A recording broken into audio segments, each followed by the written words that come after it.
Then the last step to financial freedom is setting a course, setting a pin on the roadmap of where are you going, and figuring out where you're going is a really intricate process because it comes down to a lot of things. And later in the presentation, I'll give you some tips on how to find that.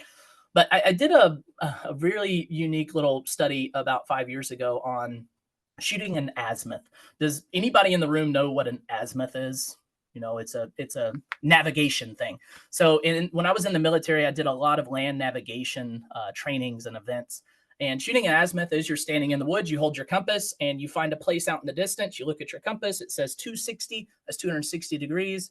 You find that location out in the distance, you point it, and then you take, 10 to 15 paces, and you go back to your compass, you shoot it again, and you make sure you're staying on that 260 all the way there. Every 10 to 15 paces, you're looking back at your compass, making sure you're still heading toward the right spot.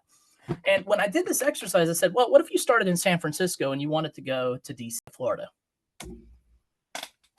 So practical application of all this stuff in mine and Tiffany's lives. I told you that we stuck to that BRRRR process, and we did single family rentals and some flips that came our way.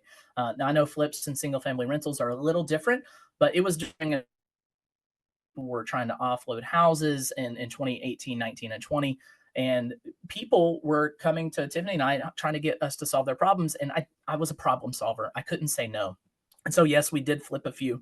And then when we mastered the single family rentals and we reached Dream Island and we generated that income to support us before our first son was born, then we started going in a different direction. Then we said, okay, now we can look at some of these shiny objects. And that's when we started looking at rent by the room.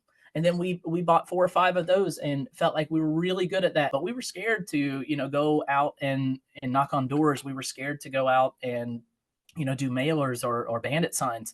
And so when the market stopped working the way we wanted it to, I started a handyman company.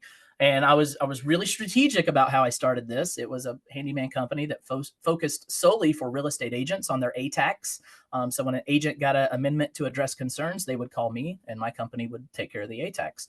But the problem is COVID happened and I was in the National Guard. I was deployed for the Corona scare, and I was unable to run the business. And my wife, she was working her job. And so ultimately we sold the business. And that was something that really set us back because it was about 18 months of